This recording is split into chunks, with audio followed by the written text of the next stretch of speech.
Hi students, good morning. So previous classಲ್ಲಿ ನಾವು capital items and revenue items classifying ಬಗ್ಗೆ discuss ಮಾಡಿದ್ವಿ. So only practical oriented question. So ಇದೆಲ್ಲರೂ ಅರ್ಥ ಆಗಿದೆ ಅಂದ್ಕೊಳ್ತೀನಿ. ಸೊ ಈಗ ಪ್ರಾಕ್ಟಿಕಲ್ ಓರಿಯೆಂಟೆಡ್ ಕ್ವಶನ್ಸ್ ಇದೆಯಲ್ವಾ, ಸೊ ನಮಗೆ ಎಲ್ಲ ಚಾಪ್ಟ್ರಲ್ಲೂ ಬರುತ್ತೆ. ಸೊ ಎಲ್ಲ ಒಂದು ಲಿಸ್ಟ್ ಮಾಡೋಣ. ಆದರೆ ರಿವಿಷನ್ ಬುಕ್ ಮಾಡ್ತಾ ಇರಲ್ವಾ, ಸೊ ರಿವಿಷನ್ ಬುಕ್ಕಲ್ಲಿ ಇಲ್ಲಿಂದ ಕಂಟಿನ್ಯೂ ಮಾಡಿ. ಸೊ ಎಲ್ಲ ಪ್ರಾಕ್ಟಿಕಲ್ ಕ್ವಶನ್ ಎಲ್ಲ ಅಟ್ ಎ ಟೈಮ್ ಒಂದು ಕಡೆ ಬರೀರಿ. ಸೊ ಬರೆದು ಪ್ರತಿಯೊಬ್ಬರು ಸೆಂಡ್ ಮಾಡಬೇಕು ಕಂಪಲ್ಸರಿ. ಸೊ ಎಲ್ಲ ನೋಡಿ. So classify the following first question, classify the following items, ಅದು ಕ್ಯಾಪಿಟಲ್ ಆ್ಯಂಡ್ ರೆವಿನ್ಯೂ. ಸೊ ಏನು ಕೇಳ್ತಾರೆ, ಕ್ಯಾಪಿಟಲ್ ಆ್ಯಂಡ್ ರೆವಿನ್ಯೂ. ನಿಮಗೆ ಕ್ವಶನ್ಸ್ ಸೆಂಡ್ ಮಾಡ್ತೀನಿ, ನಾನು ಒಂದು 2 ಕ್ವಶನ್ಸ್ ಸೆಂಡ್ ಮಾಡ್ತೀನಿ, 2ಗೂ ಆನ್ಸರ್ಸ್ ಮಾಡಿ. So next one receipt and payment account prepare ಮಾಡಬೇಕು. ಸೊ ವಿತ್ ಇಮ್ಯಾಜಿನರಿ ಫಿಗರ್ಸಲ್ಲಿ. ಸೊ ಇದು ನಾವು ಕ್ಲಾಸ್ ಬಿಗಿನ್ ಆದಮೇಲೆ ಡಿಸ್ಕಸ್ ಮಾಡಾಯಿತು.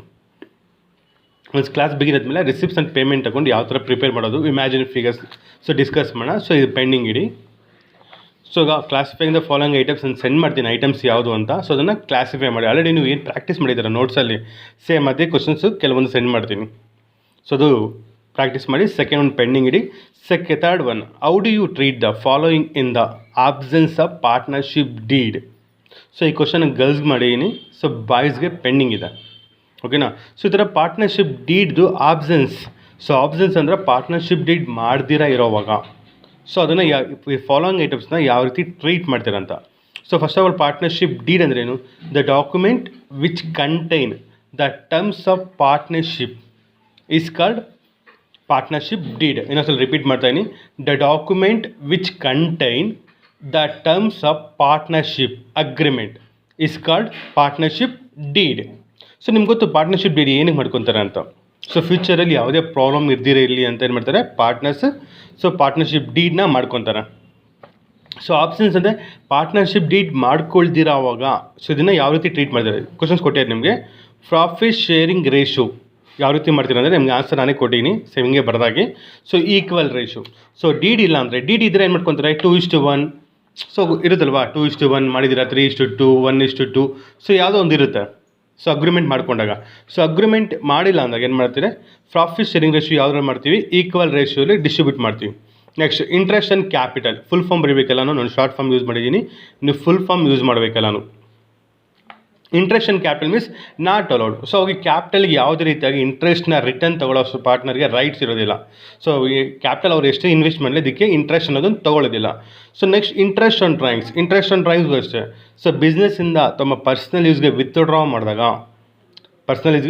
ಮಾಡಿದಾಗ, ಸೊ ಅದರ ಮೇಲೆ ಇಂಟ್ರೆಸ್ಟ್ನ ಪೇ ಮಾಡೋದು, ಚಾರ್ಜ್ ಮಾಡೋ ನೆಸಿಟಿ ಇರೋದಿಲ್ಲ. ಯಾವಾಗ ಪಾರ್ಟ್ನರ್ಶಿಪ್ ಡೀಡ್ ಆಬ್ಸೆನ್ಸ್ ಇದ್ದಾಗ. Interest and capital means not allowed. So ಕೊಡೋದಿಲ್ಲ ನಾವು. ನಾಟ್ ಚಾರ್ಜ್ ಮೀನ್ಸ್ ಅದ್ರ ಮೇಲೆ ಚಾರ್ಜ್ ಮಾಡೋ ನೆಸಿಟಿ ಇರೋದಿಲ್ಲ. Next interest on advance from partners. So interest on advance from ಪಾರ್ಟ್ನರ್ಸ್ಗೆ ಏನು ಮಾಡ್ತೀವಿ, ಇದು ಫಿಕ್ಸ್ ಆಗಿರುತ್ತೆ, allowed at 6% per annum. So ಇದು 4th ಒನ್ಗೆ answer. Next 5th one, remuneration ಕೊಡಬೇಕಾ ಅಂದರೆ ಫರ್ಮ್ ವರ್ಕ್ ಅಂದರೆ ಕಂಪ್ನಿ ವರ್ಕ್ ಏನಾದರೂ ಅವರು ಮಾಡಿದಾಗ ಅದಕ್ಕೆ ಎಕ್ಸ್ಟ್ರಾ ಅಮೌಂಟ್ ಅವ್ರಿಗೆ ಏನಾದ್ರು ಕೊಡಬೇಕಾ ಅಂದಾಗ ಪಾರ್ಟ್ನರ್ಶಿಪ್ ಡೀಡ್ ಆಬ್ಸೆನ್ಸ್ ಇದ್ದಾಗ no remuneration to partners. So ಥರ ಫರ್ಮ್ ವರ್ಕಿನ ಸಪ್ರೇಟಾಗಿ ಮಾಡಿದಾಗ ಅವ್ರಿಗೆ ಅಮೌಂಟ್ ಕೊಡಬೇಕಂದ್ರೆ ಯಾವುದೇ ರೀತಿಯಾದ ರೆಮ್ಯುನರೇಷನನ್ನು ಪಾರ್ಟ್ನರ್ಗೆ ಕೊಡೋ ನೀಡಿಲ್ಲ ಅಂತ. ಓಕೆನಾ. ಸೊ ಇಷ್ಟು ಸಾಲ್ವ್ ಮಾಡಿ. ಫಸ್ಟ್ ಕ್ವಶನ್ ಕ್ಲಾಸಿಫೈಂಗ್ ಸೆಂಡ್ ಮಾಡ್ತೀನಿ ನಾನು, ಕ್ಲಾಸಿಫೈ ಮಾಡಬೇಕು. Second pending.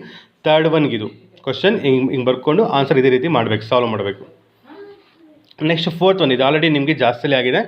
Right two partners capital account under fluctuating capital system with 5 imaginary figures. So ಇಲ್ಲಿ ನೋಡಿ, write two partner capital account under fluctuating capital ಸಿಸ್ಟಮಲ್ಲಿ 5 image figures.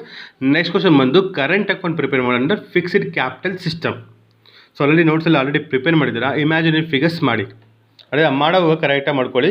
So broad one ಏನು ತೊಗೊತೀರಾ ಅದ್ರ ಮೇಲೆ fixed ತೊಗೊಳ್ಳಿ. ಇಂಟ್ರೆಸ್ಟ್ ಆನ್ ಕ್ಯಾಪಿಟಲ್ಗೆ, ಇಂಟ್ರೆಸ್ಟ್ ಆನ್ ಡ್ರಾಯಿಂಗ್ಸ್ಗೆಲ್ಲನೂ ತೊಗೊಂಡು ಮಾಡಿ. So ಇಲ್ಲಿ ನಮಗೆ ಡೌಟ್ ಇತ್ತಾ, ನೋಟ್ಸಲ್ಲಿ ನೋಡಿಕೊಂಡು ವ್ಯಾಲ್ಯೂಸ್ ಸ್ವಲ್ಪ ಚೇಂಜ್ ಮಾಡಿ. ಸೊ ಸೇಮ್ ನೋಟ್ಸಲ್ಲಿರೋ ವ್ಯಾಲ್ಯೂಸ್ನೇ ಕಾಪಿ ಮಾಡೋಕ್ಕೆ ಹೋಗಬೇಡಿ. ಅರ್ಥ ಇದೆಯಾ. ಸೊ ಫ್ಲಕ್ಚುಯೇಟಿಂಗ್ ಕ್ಯಾಪಿಟಲ್ ಸಿಸ್ಟಮಲ್ಲಿ ತೊಗೊಳ್ಳಿ. ಅದೇ ರೀತಿ ಕರೆಂಟ್ಗೆ ಫ್ಲಕ್ಚುಯೇಟಿಂಗ್ಗೆ ಓನ್ಲಿ ಒಂದೇ ಒಂದು ಡಿಫ್ರೆನ್ಸ್ ಏನು, ಫ್ಲಕ್ಚುಯೇಟಿಂಗಲ್ಲಿ. ಸೊ ಫ್ಲಕ್ಚುಯೇಟಿಂಗ್ ಕ್ಯಾಪಿಟಲ್ ಸಿಸ್ಟಮಲ್ಲಿ ಟು ಬ್ಯಾಲೆನ್ಸ್ ಬ್ರಾಡ್ ಡೌನ್ ತೊಗೊಳ್ತೀರಾ 2 partners capital account. So debit credit. So example 10,000 5,000. So ನೀವು ಇನ್ನೂ ಸ್ವಲ್ಪ ಪ್ರೈಸ್ ಮಾಡ್ಕೊಳ್ಳಿ. ಇದೇನಿದು ಯಾವುದರಲ್ಲಿ ಫ್ಲಕ್ಚುಯೇಟಿಂಗಲ್ಲಿ. ಅದೇ ಕರೆಂಟ್ ಅಕೌಂಟಲ್ಲಿ ಬ್ರಾಡ್ ಡೌನ್ ಬರಲ್ಲ, ರಿಮೈನಿಂಗ್ ಥಿಂಗ್ಸ್ ಎಲ್ಲನೂ ಬರುತ್ತೆ. ಸೊ ಒಂದೇ ಒಂದು ಡಿಫ್ರೆನ್ಸ್ ಅಷ್ಟೇ, ಫ್ಲಕ್ಚುಯೇಟಿಂಗ್ಗೆ ಕರೆಂಟ್ ಅಕೌಂಟ್ಗೆ ಓನ್ಲಿ ಒನ್ ಡಿಫ್ರೆನ್ಸ್. ಫ್ಲಕ್ಚುಯೇಟಿಂಗಲ್ಲಿ ಬ್ರಾಡ್ ಡೌನ್ ತೊಗೊತೀರಾ, ಕರೆಂಟ್ ಅಕೌಂಟಲ್ಲಿ ಬ್ರಾಡ್ ಡೌನ್ನ ತೊಗೊಳ್ಳೋದಿಲ್ಲ. ರಿಮೈನಿಂಗ್ ಥಿಂಗ್ಸ್ ಬರೀರಿ. ಇಲ್ಲೇನು ಬರುತ್ತೆ ನಾ P&L ಅಪ್ರಾಪ್ಷನ್ ಕೊಂಡಿದ್ದು ಕಡೆ to interest on capital, to salary, ಯಾರಿಗೋ ಒಬ್ರಿಗೆ ಸ್ಯಾಲ್ರಿ ಕೊಡಿ, ಟು ಕಮಿಷನ್ ಯಾರಿಗೋ ಒಬ್ಬರು. ಸೊ ಇಂಟು ಆಗಬಾರ್ದು, ವ್ಯಾಲ್ಯೂಸ್ ಬರೀಬೇಕು, ಸಮ್ ವ್ಯಾಲ್ಯೂಸ್ ಬರೀಬೇಕು. ನೋಡಿ ಬ್ರಾಡ್ ಡೌನ್ ತೊಗೊಂಡ್ಮೇಲೆ interest on capital certain percentage ತೊಗೊಳ್ಳಿ, 5, 10 ಏನೋ ಒಂದು ಫಿಕ್ಸ್ ಮಾಡಿಕೊಂಡು ಎರಡಕ್ಕೂ ಈಕ್ವಲ್ ಆಗಿ ತೊಗೊಳ್ಳಿ. So credit side interest on drawings ಮೇಲೆ ಪರ್ಸೆಂಟೇಜ್ ತೊಗೊಳ್ಳಿ. ಇಂಟ್ರೆಸ್ಟ್ ಆನ್ ಡ್ರಾಯಿಂಗ್ಸ್ಗೆ ಡ್ರಾಯಿಂಗ್ಸ್ ಅಮೌಂಟ್ ವ್ಯಾಲ್ಯೂ ಜಾಸ್ತಿ ಇರಬೇಕು, ಇಂಟ್ರೆಸ್ಟ್ ಆನ್ ಡ್ರಾಯಿಂಗ್ಸ್ ವ್ಯಾಲ್ಯೂ ಕಡಿಮೆ ಇರಬೇಕು. ಸೊ ಇದು ರೈಸ್ ಮಾಡಿ ಇದು ಕಡಿಮೆ ಮಾಡೋಕ್ಕೆ ಹೋಗಬೇಡಿ. ಡ್ರಾಯಿಂಗ್ಸ್ ವ್ಯಾಲ್ಯೂ ಜಾಸ್ತಿ ಇರಬೇಕು, ಇಂಟ್ರೆಸ್ಟ್ ಆನ್ ಡ್ರಾಯಿಂಗ್ಸ್ ವ್ಯಾಲ್ಯೂ ಕಡಿಮೆ ಇರಬೇಕು. ಕ್ಲಿಯರ್? ಸೊ ಎಲ್ಲ ಮಾಡೋಕ್ಕೆ ಬರುತ್ತಲ್ವಾ? ಸೊ ಪ್ರಿಪೇರ್ ಮಾಡಿ ಇದನ್ನು. ಸೊ ಫ್ಲಕ್ಚುಯೇಟಿಂಗಲ್ಲಿ ಬ್ರಾಡ್ ಡೌನ್ ಬರುತ್ತೆ, ಕರೆಂಟ್ ಅಕೌಂಟಲ್ಲಿ ಬ್ರಾಡ್ ಡೌನ್ ಬರೋದಿಲ್ಲ. Okay, next question. Write profit and loss appropriation account of a firm with 5 imaginary figures. So ಇದು ಎಕ್ಸ್ಪ್ಲೇನ್ ನೀಡಿಲ್ಲ. So P&L appropriation account 5 imaginary figures problem ಮಾಡೋದು ಬರುತ್ತಲ್ಲ, P&L ಅಪ್ರಾಪ್ರಿಯೇಷನ್ ಅಕೌಂಟ್ ಎಲ್ಲರಿಗೂ. So ನೀವೇ ಒಂದು own imaginary figures ಹಾಕ್ಕೊಂಡು solve ಮಾಡಿ. So solve ಮಾಡ್ತೀರಲ್ವಾ, imaginary figures. So debit, credit, P&L appropriation account. So ಇದು ಕಡೆ ಏನು ಬರುತ್ತೆ ಟು ಪ್ರಾಫಿಟ್. ಸೊ ಒಂದು ವ್ಯಾಲ್ಯೂ ತೊಗೊಳ್ಳಿ.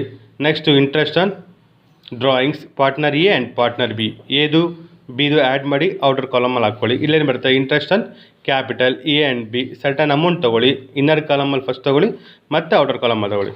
ಸೊ ನಾನು ಇಲ್ಲಿ X6 ಅಂತ ಆಗಿದ್ದೀನಿ, ನೀವೇನು ತೊಗೋಬೇಕು ವ್ಯಾಲ್ಯೂಸ್ ತೊಗೋಬೇಕು. P&L ಅಪ್ರಾಪ್ರಿಯೇಷನ್ ಒಂದು ಪ್ರಾಬ್ಲಮ್ ಬಡ್ಬಿಡಿ ಅಷ್ಟೇ, imaginary figures. Okay, next one.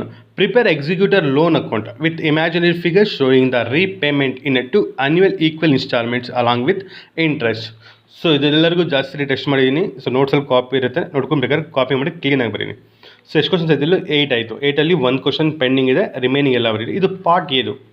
So ಇವೆಲ್ಲ ಯಾವುದಕ್ಕೆ ಸಂಬಂಧಪಟ್ಟಿರೋದು part A. Next part B ನಾನು ಕ್ವಶನ್ ಬರೋದಿಲ್ಲ, ಕ್ವಶನ್ ಸೆಂಡ್ ಮಾಡ್ತೀನಿ. ಸೊ ಏನೇನಿರುತ್ತೆ ಪಾರ್ಟ್ ಬಿಯಲ್ಲಿ? ಸೊ ನಿಮ್ಗೆ ಆಲ್ರೆಡಿ ಗೊತ್ತು, ಶೇರ್ ಕ್ಯಾಪಿಟಲ್ ಮೇನ್ 8 ಬರೀಬೇಕು. ಬ್ಯಾಲೆನ್ಸ್ ಶೀಟಲ್ಲಿ ಮೇನ್ 8 ಓನ್ಲಿ. ಸೊ ಇದೆಲ್ಲರೂ ಬರ್ದೀರಾ? ಬ್ಯಾಲೆನ್ಸ್ ಶೀಟಲ್ಲಿ ಮೇನ್ 8 ಓನ್ಲಿ ರೆಪ್ರೆಸೆಂಟ್ ಮಾಡಬೇಕು. ಇನ್ನೊಂದು ಬಂದು statement profit and loss, statement imaginary figures, 5 imaginary figures. So ಇದೂ ಗೊತ್ತಲ್ಲ ನಿಮಗೆ. Profit and loss statement, profit and loss appropriation account ಅಲ್ಲ. ಸೊ ಇವೆರಡು ಒಂದೇ ಚಾಪ್ಟರ್ ಅಲ್ವಾ, ಸ್ಟೇಟ್ಮೆಂಟು ಮತ್ತು ಬ್ಯಾಲೆನ್ಸ್ ಶೀಟು. ಸೊ ಬ್ಯಾಲೆನ್ಸ್ ಶೀಟಲ್ಲಿ ಮೇನ್ 8 ಮಾತ್ರ ಬರೀಬೇಕು. ನೆಕ್ಸ್ಟ್ ಸ್ಟೇಟ್ಮೆಂಟ್ನ 5 ಇಮ್ಯಾಜಿನರಿ ಫಿಗರ್ಸ್ ಬರೀಬೇಕು. ಏನು ಸ್ಟೇಟ್ಮೆಂಟಲ್ಲಿ ಏನೇನು ಬರುತ್ತೆ? Revenue from operations, first step revenue from operation. Next ಬಂದು ಅದರ್ ಇನ್ಕಮ್ಸ್, ಟೋಟಲ್ ರೆವೆನ್ಯೂ, ಮತ್ತು 4th one expenses. So profit before tax, after tax ಬರುತ್ತಲ್ವಾ. ಸೊ ಅವೆಲ್ಲ ಸ್ಟೆಪ್ ಬೈ ಸ್ಟೆಪ್ ಮಾಡ್ಕೊಂಡು ಹೋಗಿ ಇಮ್ಯಾಜಿನರಿ ಫಿಗರ್ಸ್ ಹಾಕ್ಕೊಂಡೋಗಿ.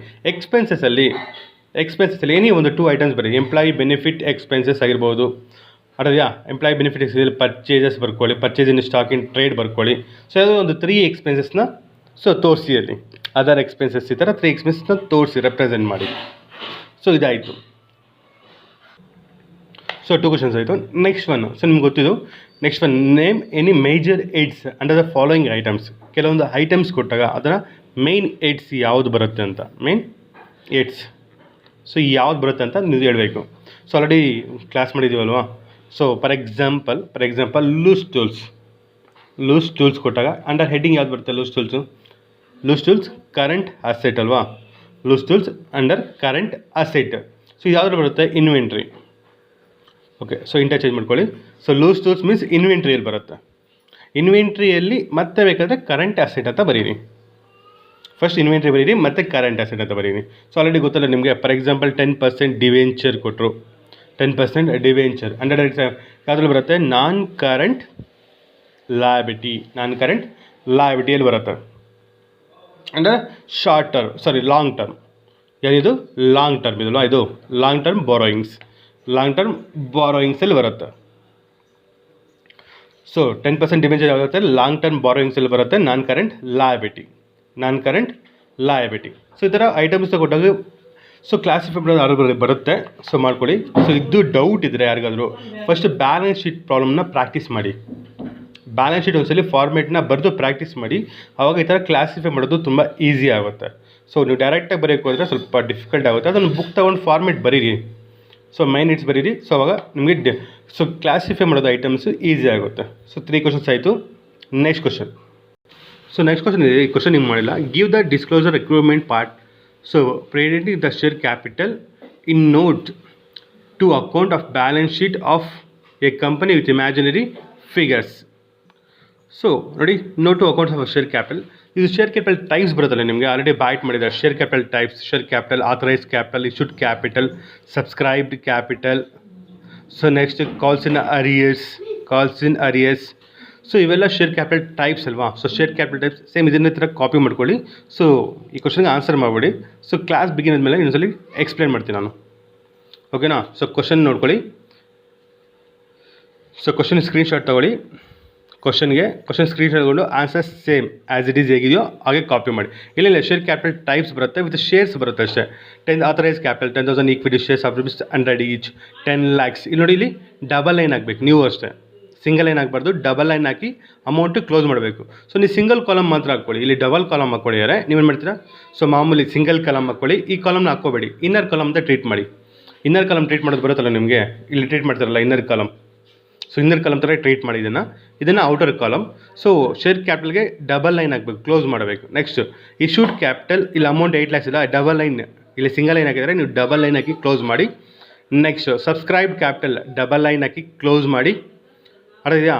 ಸೊ ಮತ್ತು ಇನ್ನರ್ ಕಾಲಮ್ ತೊಗೊಳ್ಳಿ, outer column ತೊಗೊಂಡು ಆ ಥರ ಕ್ಯಾಲ್ಕುಲೇಷನ್ ಮಾಡಿದಿರೋ ಸೇಮ್ ಥರ ಕ್ಯಾಲ್ಕುಲೇಷನ್ ಮಾಡಿ. ಸೊ ಇದು ಕಾಪಿ ಮಾಡಿ. ಸೊ ಕ್ಲಾಸ್ ಬಿಗಿನ್ ಆದಮೇಲೆ ಸ್ಟಾರ್ಟ್ ಮಾಡೋಣ. ಸೊ ಇಲ್ಲಿ ಈಗ ಪಾರ್ಟ್ ಬಿ ಅಲ್ಲಿ 4 ಕ್ವಶನ್ಸ್ ಹೇಳಿದ್ದೀನಿ. ಒಂದು balance sheet main heads, second ಒಂದು P&L statement with 5 imaginary figures ಆಗಿರ್ಬೋದು. So classification of main heads ಆಗಿರ್ಬೋದು. ನೆಕ್ಸ್ಟ್ ಒನ್ ಇದು ಸ್ಟೇಟ್ಮೆಂಟ್. ಅರ್ಥ ಇದೆಯಾ? ಸೊ ಇಷ್ಟನ್ನ 4 problems. So part B 4, part A 8 means 7. So 11 ಆಯಿತು. So 11 practical orient question. So 11 ಇದೆ practical oriented question, 11 ಇದೆ. 11 ಅಟ್ ಎ ಟೈಮ್ ಎಲ್ಲ ಒಂದೇ ಕಡೆ ಬರೀರಿ. Revision book, already revision book ಇದೆಯಲ್ವಾ, ಕಂಪಲ್ಸರಿ ಎಲ್ಲರೂ ಬರೀಬೇಕು. ಸೊ ಬರೆದು ನನಗೆ ಸೆಂಡ್ ಮಾಡಬೇಕು ಕಂಪಲ್ಸರಿ. ಸೊ ಇವತ್ತು ಈವ್ನಿಂಗ್ ಆರ್ ನಾಳೆ ಮಾರ್ನಿಂಗ್ ಒಳಗಡೆ ಸೆಂಡ್ ಮಾಡಿ ನನಗೆ. ಸೊ ಜಾಸ್ತಿ ಏನು ವರ್ಕ್ ಕೊಟ್ಟಿಲ್ಲ ನಿಮಗೆ. ಸೊ ಪ್ರಾಕ್ಟಿಕಲ್ ಮಾತ್ರ ಕೊಟ್ಟಿದ್ದೀನಿ ವಿತ್ 11 ಕ್ವಶನ್ಸ್ ಮಾತ್ರ. ಸೊ ಓಕೆ ಫ್ರೆಂಡ್ಸ್, ಬಾಯ್.